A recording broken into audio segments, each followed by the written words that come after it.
গোপন খবরের ভিত্তিতে বনকর্মীদের ঝটিকা অভিযানে উদ্ধার বিপুল পরিমাণ চেরাই সেগুন কাঠ। পলাতক কাঠ মাফিয়া। ঘটনা উত্তর ত্রিপুরা জেলার ধর্মনগর মহকুমাধীন রানীবাড়ি গ্রাম পঞ্চায়েত এলাকায়।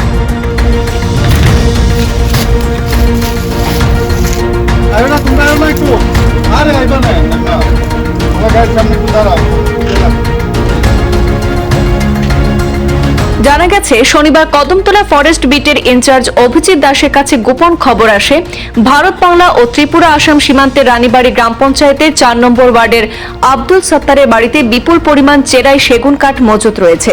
আর সেই খবরের ভিত্তিতে রেঞ্জার সুপ্রিয় দেবনাথ, বিট অফিসার অভিজিৎ দাস দলবল নিয়ে ওই বাড়িতে হানা দেন। হানা দিয়ে বাড়িতে লুকিয়ে রাখা বিভিন্ন সাইজের প্রায় 70 ফুট চেরাই সেগুন কাঠ উদ্ধার করা হয়। পরে উদ্ধার করা কাঠগুলি ধর্মনগর রেঞ্জ অফিসে নিয়ে যাওয়া হয়। তবে বনকর্মীদের ঝটিকা অভিযানে আঁচ পেয়ে বাড়ি মালিক তথা কাঠ মাফিয়া গা ঢাকা দিতে সক্ষম হয়েছে। এ মর্মে রেঞ্জার সুপ্রিয় দেবনাথ জানান, উদ্ধার করা কাঠের বাজার মূল্য আনুমানিক 70 থেকে 80 হাজার টাকা হবে। তাছাড়া পলাতক কাঠ মাফিয়ার বিরুদ্ধে বন আইনে একটি মামলা নথিভুক্ত করে তদন্ত শুরু হয়েছে বলেও জানা যাচ্ছে।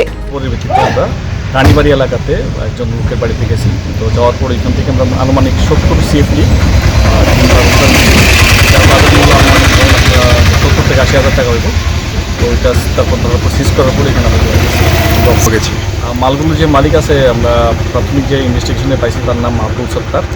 তো ওনার বাড়ি থেকে আমরা স্যার কাউকে কি আটক করতে পেরেছেন? না, অ্যাকচুয়ালি বাড়িতে আসলেন না উনি, তো আমরা আটক করা গেছে না।